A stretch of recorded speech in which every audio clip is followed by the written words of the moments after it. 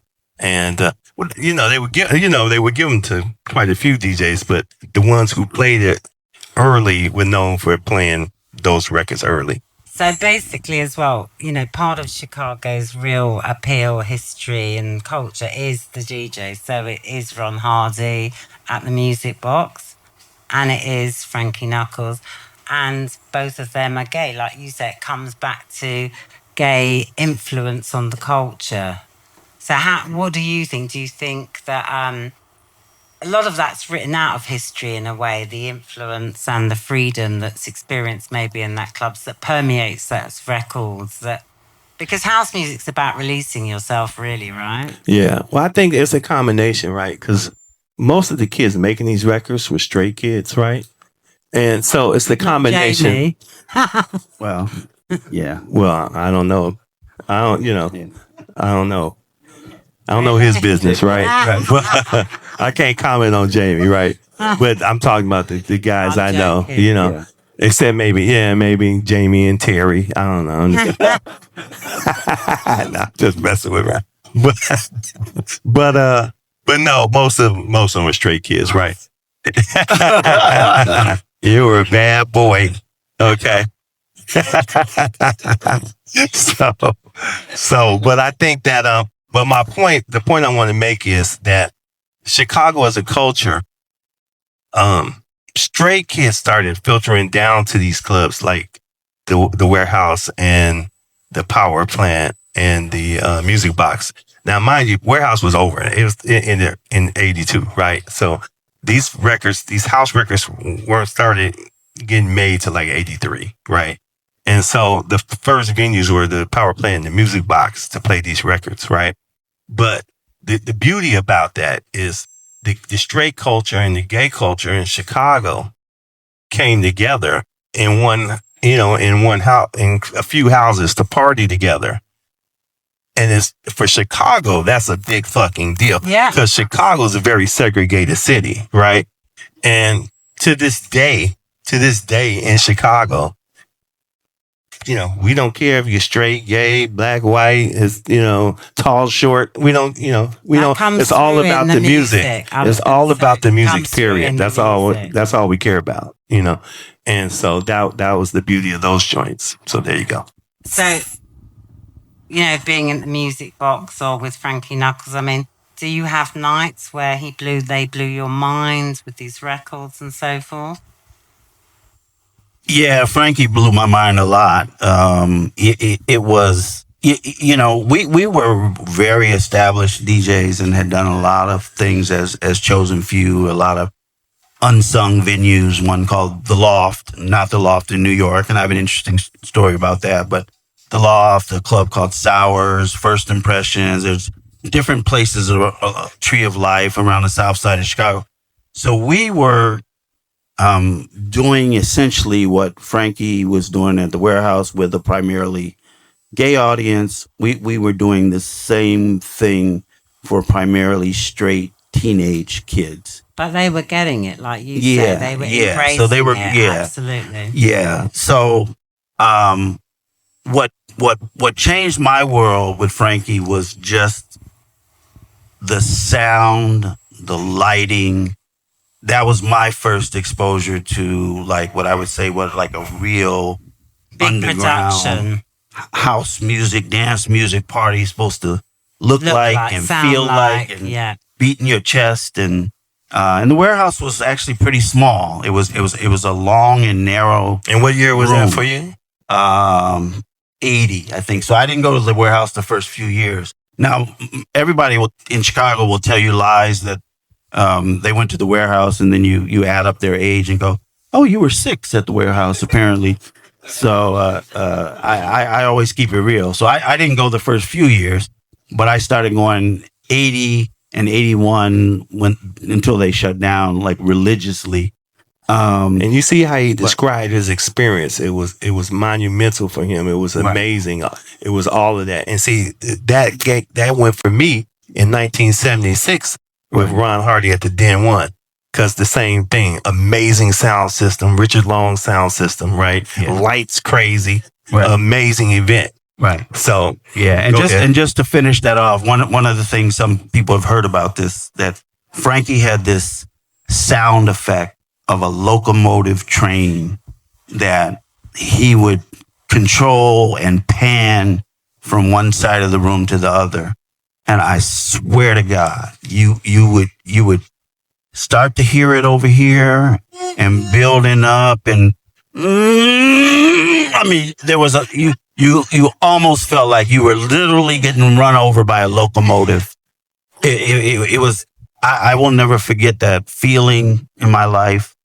So that's the kind of thing. And, you know, to New York's credit, I think Frankie experienced a lot of things in New York. Frankie and Robert Williams, who owned the Warehouse, and Robert knew about Richard Long and that kind of thing. So, but there weren't, at least when I first started, which was in 77, few years, although we have somewhat similar origin stories, but a few years behind you.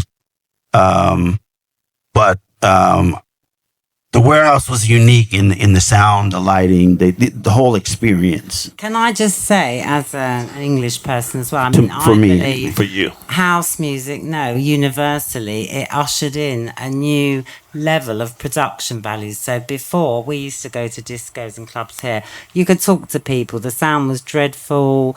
You know, you'd have some awful disco lights. It wasn't very heartfelt.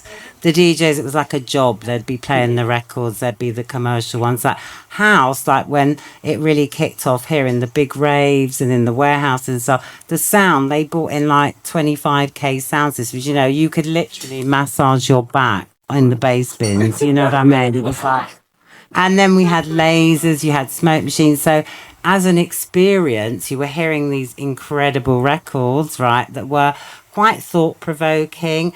You've got the technology of the drum machines and all that, vocals, etc. So you've got a bit of everything, but it's in this very intense environment of very super loud sound. And like I say, house music has created the imprint for what festivals and clubs look like today. And you're part of that. You know, what you did and what they were doing then, you know. Yeah. Well, we appreciate you saying that. And obviously there's a worldwide economy around not only festivals, but EDM and that whole thing, all of which was built on the shoulders of Chicago house music. Yeah. And it occasionally we get acknowledged for that. Most oftentimes we don't get acknowledged for that. And perhaps more importantly to some, I mean, it's $1 billion economy, and the people in Chicago and Detroit and elsewhere are not part of that $1 billion economy, and that's unfortunate. I think that's universal though, but I think people like us, I think one of the greatest things about house music, especially when there was vinyl, there was a whole infrastructure. So you had the guys that did the parties, the record shops, the flyer people, the people on the door. Like I said, it was a big business, so people could have a job within that scene and propagate it and so forth, you know. But I mean, you guys, like I say, you've had, there's some great music that's come out of Chicago. And to be honest, for someone like me, like, I mean, you guys invented acid. I mean, like, that's like, Absolutely. 0.0. Yeah, acid house. Clear that up. Acid house, right? Not just acid. Yeah, acid house. I never forget when DJ Pierre, because I started working at Trash Records as A&R, and he brought in the Future record, and I was like, oh my God, that sound is bananas, right? And so many of us started doing. I made quite a few acid house records under my alias, Dr. Derelict and Gentry Ice. That Shit's Wild, Dance Doctor, Do You Want to Jack? And again, London came through. The label licensed a lot of those records, you know. And but This is Jive Records you're talking. no, this is Trax Records, Right. Okay. right? And this before Jive.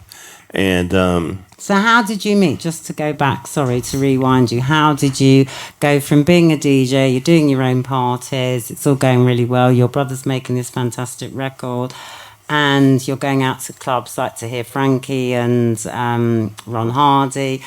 And then all of a sudden, so it's bubbling. And how does the record label start? Because like you said, up until that point, there wasn't many labels as per se. So you'd done your own home.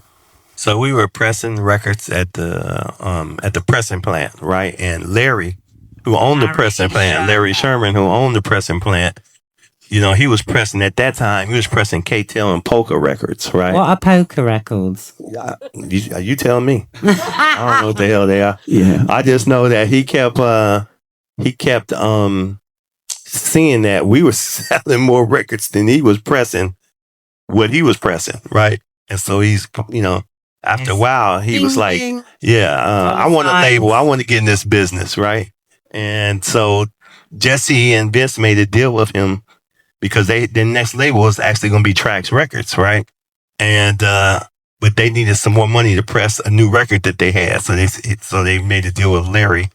What was that record? Sorry to cut you. What was the next record they want to press? To cut. It's gonna be a classic. I'd have to. What record was it? It was Real Love, and so they made a deal to press that record, for free, and they would give him the label Trax, and then they designed it. Vince designed it, and that's how Larry Sherman started Trax Records and got into the business. And because I was always hanging out down there, and he would always ask me, "What do you think of this?" Because now, mind you, once his label started, you know, everybody's bringing him cassettes. But he didn't know. He didn't go out, right? He didn't go. He didn't go to those parties. So he would ask me, "What do you think of this? What do you think of that? What do you think of this?" And I would, "Oh yeah, I like that. That sucks. Oh, that's hot." You know, but I didn't realize what I was doing at the time. I'm just giving my opinion. Realize you were an A&R. I didn't know. I didn't realize I was A&R. It was your job interview. You didn't even know it. I had no idea. So, like you've talked about DJ Pierre Acid Trax, was there, you know, you said it like really blew your minds and that, and you know, Trax Records had, you know, incredible artists. Like when we were in London, this is my experience. You know, I'd go there, I'd buy pretty much everything on that label. It was, you know, Jamie Principle, Fingers Inc., Marshall Jefferson, Adonis. You know, these are tracks people still play at festivals today and sample. They're incredible records, you know. Yeah. Robert Owens, right? Yeah, absolutely. So, I was picking all those records, right? So they like you, right? Yeah.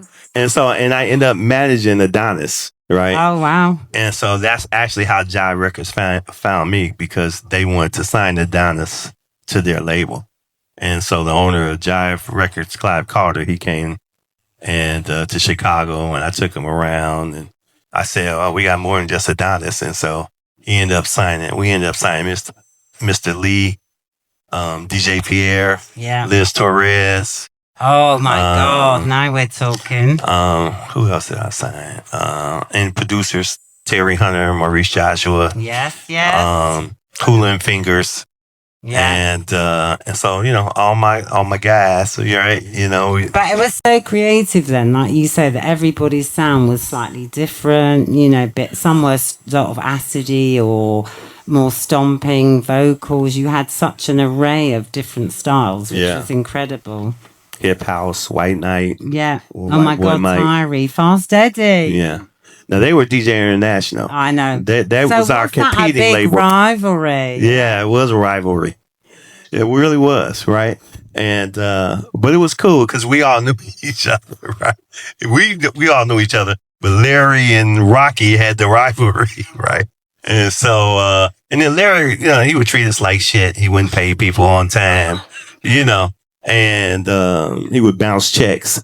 And so I would find out because I was there. I would find out when he put money in the bank. I say, I'll call the guys up. Go to the bank now. Cash the check now. Cash it now. I mean, we had to do ridiculous shit like that. He's got a terrible. I mean, it's very sad that such a good catalogue of amazing talents has been found to be, a really horrible label that didn't pay anyone and haven't respected the talent that they were amazingly lucky enough to put out and nurture, Absolutely.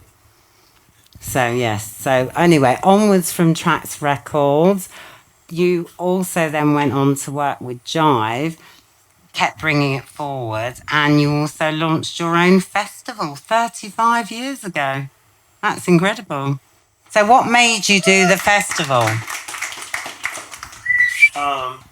What made me, the festival, the main reason is because we had gotten older and some of us had went away to school and moved out of Chicago and we would come together only like high days around Christmas or 4th of July or something like that. And so Jesse decided to do a party and called me and Alan. Did you DJ? Yeah, you DJ'd it too. And because whenever people would see us, they say, "Hey, when are you guys all going to DJ together again?" And we're like, "Oh, we don't know." So we decided to do a party, and it was around Christmas, and it was cold as shit, right?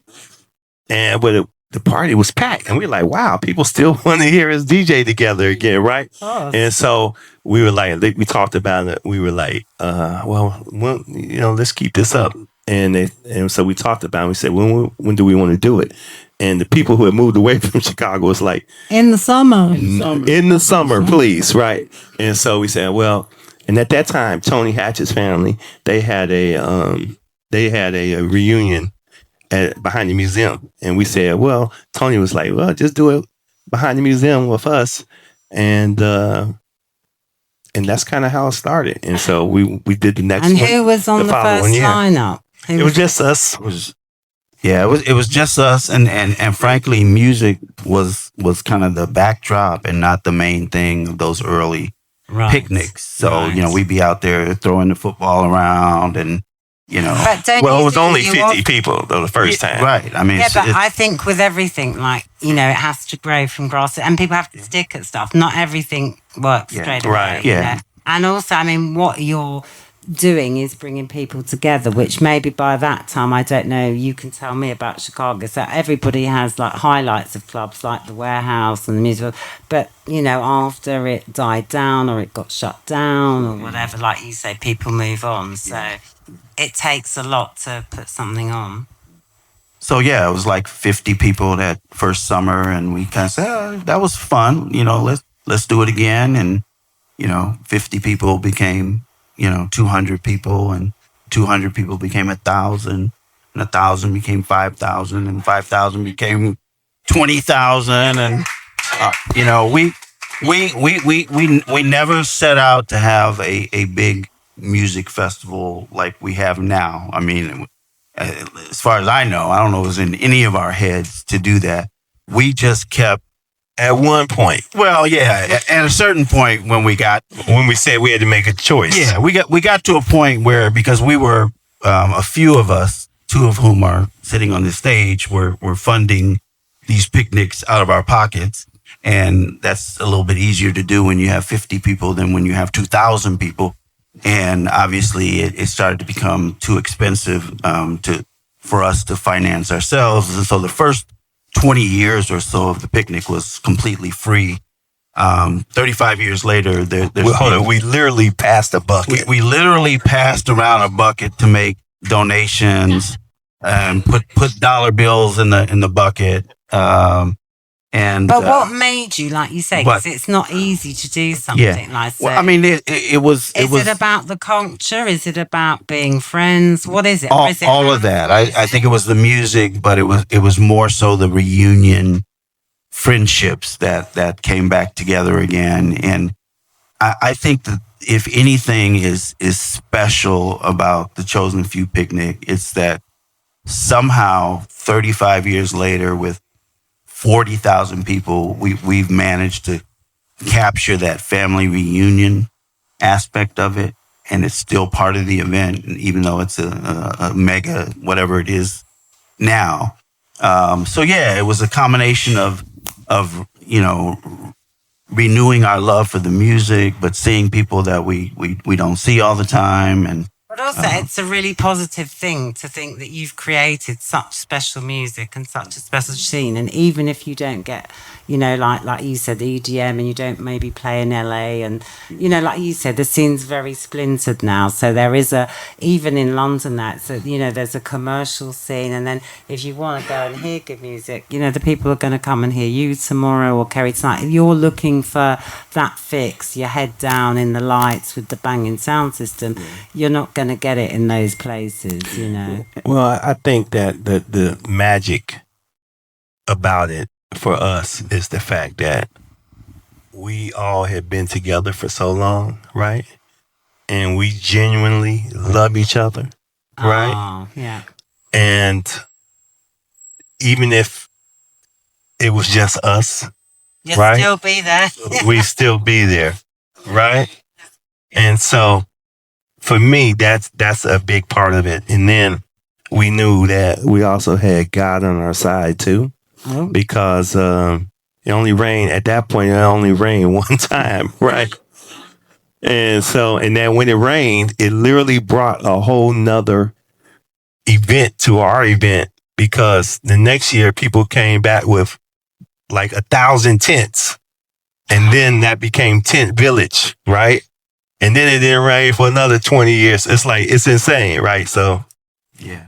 No, I was going to mention that we call the monsoon year. I mean, it was one of those inflection points of the picnic. Now, if you go to the picnic now, or you see videos where there's sort of this whole tent culture and the tent village, and there were no tents in those early years. But we had one year where it rained so hard. I mean, it was literally like a monsoon, and we were trying to figure out how we were going to scramble and pack up the equipment and get out of there. And we noticed no one left. Absolutely. They were all out there dancing in the rain. they took their shirts off. They took their shoes off. Yeah. The grass was muddy. They was dancing in the mud. I remember a certain person up here who took his shirt off, but Oh, Tony took his shirt off too. yeah. No, I'm not saying. I'm not photo. saying you were the only one. I have the I'm not saying photo you were to the only blackmail one. them. Yeah. And the city loves But- you. I but- understand but, you've got yeah. a road named after you, or a street. We And you're do. friends with some really important people, like the former president of the United States, I understand. Yes. So on your Joe Biden is a good friend of mine. No. Yeah. And President Obama is a good longtime friend of mine, and he's been very generous to. In fact, I just saw on TV last night that he's in London. I just texted somebody, is he still in London? But he was kind enough on our 25th anniversary to do a video kind of tribute that was a surprise. So he's part of the brotherhood, basically. Well, The kind of honorary chosen few member. yeah, I think one of the elements of the Chosen Few that picnic that gets a lot of attention is the fact that we've been doing this for so long with tens of thousands of people in a park on the south side of Chicago. That's huge. And you get a lot of Chicago gets a bad rap about violence, and you'd almost think you can't leave your house or you can't walk out of a hotel without getting shot at. So we have literally had tens of thousands of people in a park on the south side of Chicago. We have never had a single act of violence. Absolutely. We have never had a single security incident of any significance at all. So I had the opportunity. Well, For real, they eat the cats. They eat the dogs. right, they're eating the. So I had an opportunity to talk to President Obama about that aspect of the picnic, the nonviolent part of it, and I think that's what really caught his attention. That we were able to capture something that where we were able to do that on South Side of Chicago. So I had asked him for if he would just do an audio greeting, just something that he'd record, and we'd play it at the picnic. And then I got a call, like from the White House, saying, the president has a video for you. And I was like, audio, right? And he's like, no, he has a video. He cut it this morning. So that's who he is. He took it totally upon himself to record this video. Although I wrote his lines, but you're the writer. Yeah, I was the writer. Actually, I don't know if I But ever told you that. basically, what you're saying, he was inspired by you and Yeah, your parties, yeah. and what you've done has influenced Yeah. the city and spread. But I have to include Terry Hunter in this story, and then we talked about the original. Terry, come on, come on, Terry. Come on, Yeah. Terry Hunter. Come up, Come girl. up, Terry We've, Hunter. Let me give up my seat. Yeah, we've talked about the original Chosen Few members from the 80s. Obviously, I know him from London. we have two new members. Yeah. Terry Hunter and Mike Dunn have joined our crew. Grammy Award with Yeah. So I just got to tell the quick story on that Obama video because I decided I wasn't going to tell anybody, so it was going to be totally a surprise that the president recorded this video. So it's just us. It's just us. I said I'm not even going to tell my chosen few guys. It's just us in here. Yeah. So anyway, they sent me the video, and I had it for about 2 weeks before the picnic, and it was just burning a hole in my phone. Like I wanted to show it to somebody, and I couldn't show it to anybody. But I finally broke down, and I showed it to Terry. So Terry was the only one besides me that knew before the day of the picnic that we had this video from the president. And yeah, that was a moment. Yeah. We was in the park or something when you showed it to me. Yeah. Y'all gotta understand, I was like, holy shit. You got a drop from the president. Mama, I made it. Oh yeah. So Terry and Mike Dunn are your youngsters that you recruited. So how did that come about? Because I know Terry. Terry came to London when he was a whippersnapper on the back of his When I Fell in Love, and the record before that, the more acidy, housey one, yeah. And he came to my club not far from here in Subway. I have a lovely picture of him with Mr. Fingers, you, Jeremy Newell, me, yeah. And it went till like 6 a.m. And what was London like then, babe? Ooh, for me, London was wow, everything. Like Wayne said, that was my first trip that I've ever taken internationally. And just to show you how clueless I was when I got booked, my first record was called Madness. And it was on Armando's label, and my record, Madness, and Ron Trent's record, Altered States, came out at the same time. So I had a friend from Chicago that met a girl in Chicago, which was from London. And so he ended up dating her and coming to London. And maybe like 3 months later, he was, this is before emails, he was sending me letters like, bro, you have a record in London. It's incredible. You have a record in London. We got to get you over here. They don't know that you're like an up and coming big DJ in Chicago.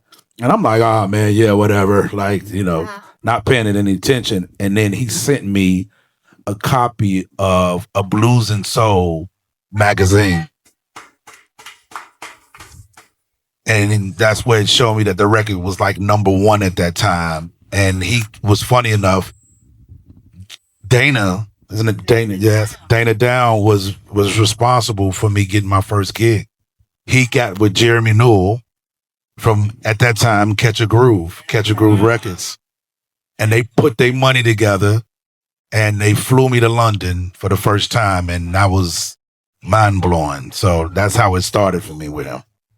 To have you guys across the generations, it's lovely to see the brotherhood, like you say, and what you've, given to the culture. I mean, do you think what you created and how it was in the environment that we, going forward, that it will ever be as, your event's so strong, but the music and stuff, do you feel that the people, that this new generation and ones to come will understand how pivotal and how how like you could be different then and people wouldn't kind of cast you out, whereas now with the phones and everyone watching you and the social media, a lot of what you see isn't actually what happens, if that makes sense. Well, I'm going to answer your first question, right? The reason we inducted Terry into the Chosen Few years later, right? Me and Alan were talking, and we both had like real, busy jobs and stuff, and we would DJ locally, right? And we like, man, we would really like to do what Terry and Mike do, which is DJ overseas, right?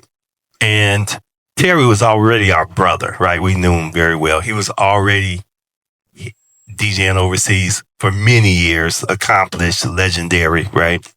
And so I said we should get him in our group because he can help us with that, because that's the kind of person he is, right? And that was the reason. That was one of the reasons we got him in. Not to mention he's a fucking fantastic DJ, right? But only that, the people in the Chosen Few, they're all great people too. They're great people, right? And Terry just fit our mold to be in the Chosen Few. And so, and we want to take it internationally. And who better to do that than Mr. Terry Hunter? You've also had Mike Dunn though as well. So talk about Mike, please. Mike Dunn, another amazing DJ producer. I think that going back to the Bible, 7 is a biblical number, right? And I think that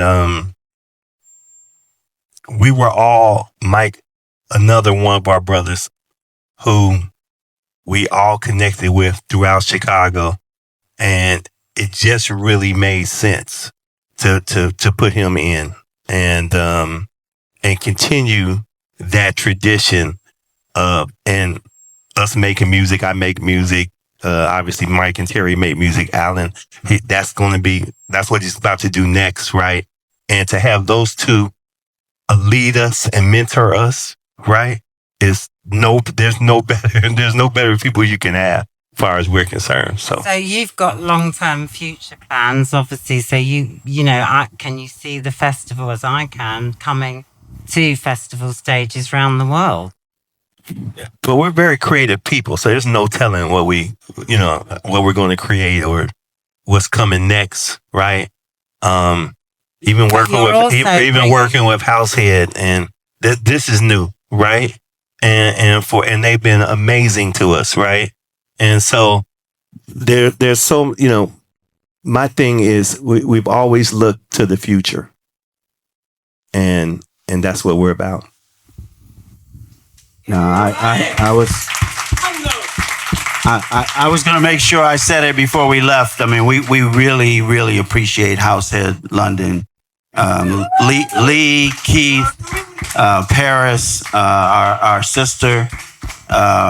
They've just been amazing to Wayne and I in particular, where to some degree we've been toiling in the shadows for 40 some years, from an international perspective.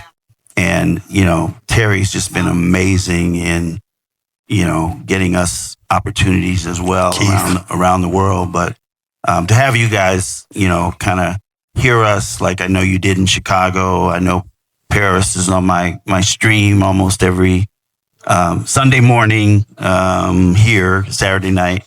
But to have you guys welcome us here, it's just been amazing. Thank you. It's never too late to follow your dreams. Never, right? Never too late. Exactly. I've got to say, so we've obviously booked a lot of DJs and we've done a lot of parties, and you guys rocked our party to oblivion. Oh shit. You might be a lovely couple of guys, but you absolutely rocked it. I mean, you took a club to pieces, and you were lovely, lovely guys. You're really easy. Everything is a joy to be. But the reality of it is, you brought it and you smashed it, and that's why we're sitting here right now.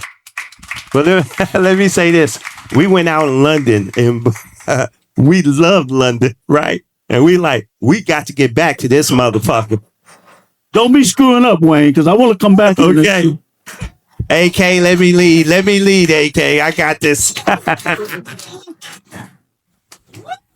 Yeah, I mean, I don't know. Your favorite Chicago house record on the spot? And it can be one of yours.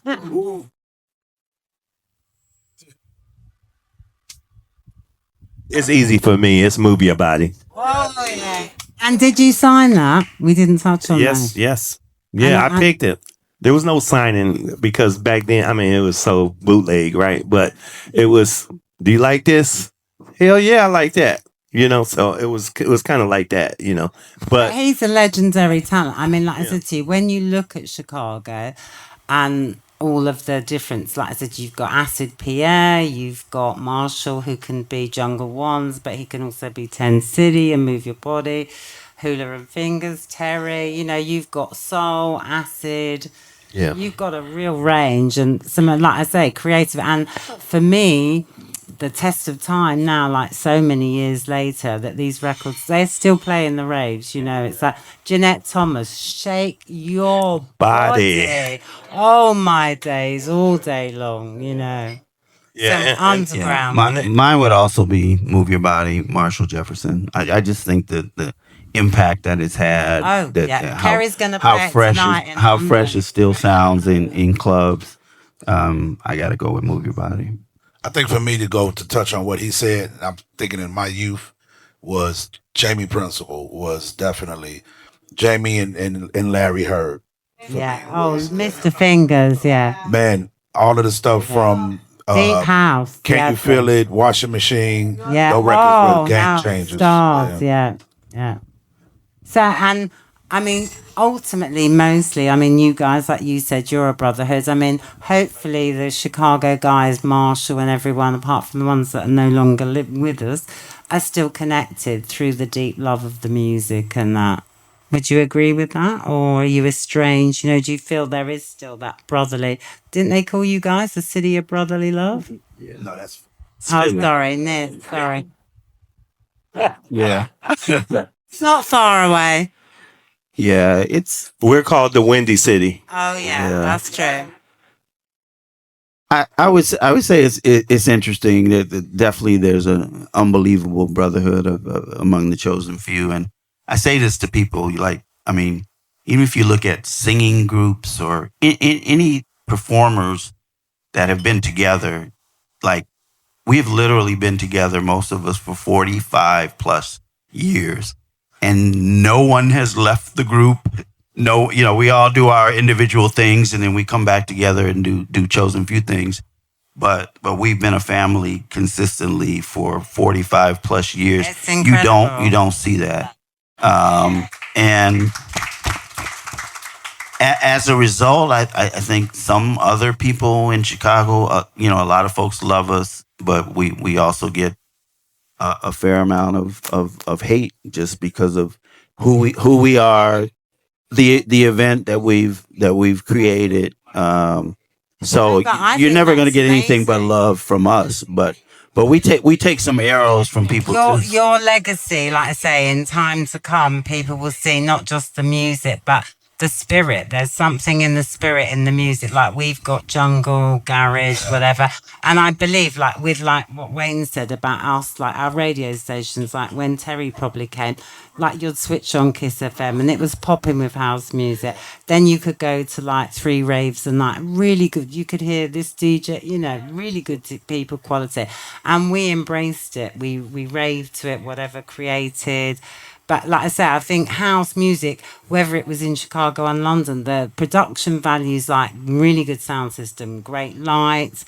You're not going to have any fillers. You've got to be able to mix, you know, all that kind of stuff. We set these very high standards that are now adhered to worldwide across all the scenes across the world, you know. See, I think that the great thing about Chicago is that we're very, very, very, very competitive. And so if you in a certain neighborhood, it didn't make a difference. We didn't know who you were. Oh, he from over here, we don't like him. Or you from over there, we don't like you. And so I think that's just the culture of the city, but it makes us more competitive. So it's not that we really don't like each other. It's just, oh, you made this record, I'm gonna make a record better than you. You know what I mean? Shameless plug. I have a record coming out on a HouseHead. HouseHead, right? And the person who gave me this idea, because I'm one of those people, I believe in giving everybody their props, right? And it was a DJ by the name of Danny D. Oh, yes. From London. Yeah. No, hold on. No? What's his one? No, Danny D. Yeah. He made This Is Acid. Oh, yeah. I didn't. Not Maurice. Right. Okay. Yeah. Yeah. Yeah. No, he gave me the idea for the song that's coming out. Tina Moore. Yeah. Yeah, for Danny, actually, he signed me. I did a record, Isley Brother remake called Harvest of the World. And he signed me for that single, and it came out on RCA Records here. So big ups to Danny.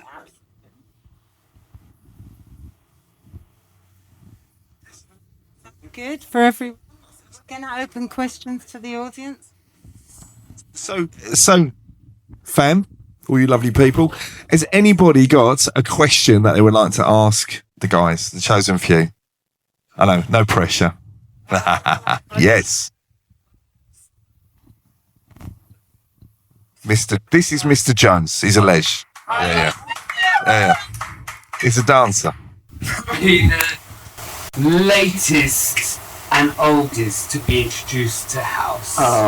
And my introduction was my father saying to me, Leroy, you hear this tune? And I'm like, what is it? You don't hear the man, he must be with advice and everything that's necessary. He just have grabbed me.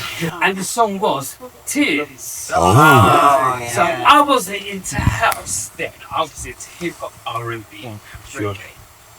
So, back to you guys. Style of music is a curveball or something that you would play that will be like, people will be like, hold on a minute, what's that? I can hear you. What was the question? Sorry, it's like, what's the style of music that you would play, that you would drop, that would be like a curveball where people would be like, unusual. Oh, yeah. For me, wow. You know what's crazy? I was really involved in the hip hop community in Chicago. But I never pursued it as a producer or a DJ. So for me, my whole career I've kind of stuck with house, disco, of course some techno, but a record that for me, that's why I say I love Mr. Fingers, Larry Heard, is when I first heard Washing Machine, I was like, what is this? And I dropped that record last year. I don't remember where I was. I think I was in Switzerland or something. And the reaction I got was amazing. And still to this day, that record, I think is forgotten about. We need to start playing that more. It's one of those, yeah. So, I think that's us, isn't it? I think, we got a big night. Oh, yes. Sorry. Who's that? Sorry, Joe. Joe, you're up. But got my guess work. And then the second question is, so there's lots of sub-genres of house music, of which you are the godfathers of, obviously. But what do you foresee the next generation of a sub-genre, and what would be the influences? And what was the last part? So what do you think? What do you foresee the next sub-genre of house music, and what do you think the influence? So we've got like Afro What do you think? What house now. What's the next influence? Okay. So let me say this. First of all, I'm a piano and I love Afro house. Right. Those are like my new shits. Right. But that's why people say, how long will you DJ or whatever? Look, as long as they're great producers making making music and creative things, that's what turns me on, right? So I'm welcoming, who knew there would be house when there was disco? Who knew there would be Italo when there was house? Who knew there would be Afro house when there was and there's Amapiano? Who knew there'd be Amapiano? And you see what I'm saying? So for me, I'm welcoming what's next. I always welcome what's next because to me that's the number one thing. And then I tell everybody, people ask me, what's your favorite music? And I say house music, and they say, why? I say, because it has no fucking rules. That's why. No, just to follow up on that, I mean, definitely I always tell people why I love house music so much is that it takes the best from every other genre of music. So it can be jazz influenced, it can be gospel influenced, rock influenced, R&B, reggae. So, that's what to me sets it apart, that it borrows the best of all the other genres of music. For me, I think, and I was fortunate enough to be here in the early 90s. And the problem to me and where it needs to get back to is either house music or it's techno music. All of these subgenres is doing nothing but splitting us up, dividing us, and that is the problem. It's house. It could be commercial house, it could be deeper, whatever you want to call it, but it's house music. Let's not forget what this is. And so I just don't like the Afro house, the deep house, soulful house, this house, that house. It's house music. This is what it is. What you're saying is there's a lot of whack DJs that only play one genre, Terry, right? And I think, as we all know, what makes a great night is a journey, where it goes, where it starts. And you've got to make people feel things. And I think the DJs now, they're on for these 1 hour, 2 hour sets. They play the greatest hits of Beatport or Traxsource, and that's not right, is it? And like you said, we need exclusives. People back to back. When it was records, you'd have 2 copies, mixing it, all the special stuff, that reels, like you said, your brother bringing drum machines. That's what makes special nights. Yeah. I want to give you props, first of all. Absolutely. Nicky, because she was one of the first people I met in this country. And I mean, we had a long, long run, me coming back and us working together, and you're doing what you do. So that's absolutely. So, Nicky, I thought I was sitting in Paris. I had no idea you were here. I was like, oh my, she was like, yes. So thank you for all of you have done. Here, absolutely. So I think we need a part 2. Not now, it's okay. But next year we'll do a part 2, because we're obviously going to do more parties together, because it's a joy to do all this stuff. And I just feel that we've just covered the beginning, and there's so much more to talk about. So look, guys, just thank you so much for coming down. And obviously we've got tomorrow night. Oh my God. I have to say, we sold out a week ago, right? We ain't told the world, but there ain't a ticket anywhere, right? So look, Paris is up. We got an hour of nice chill and a couple of drinks, and it's an early night for me. And tomorrow we'll be at 7 o'clock at the club. Remember, if you're going to get in early, because the capacity for upstairs is 125 people. So if you ain't in there by 9:30, you ain't getting in till 11. Okay. So, a massive thank you to the Chosen Few DJs. Thank you for your time, guys. I really appreciate it. Thank you, guys. And we will see you tomorrow.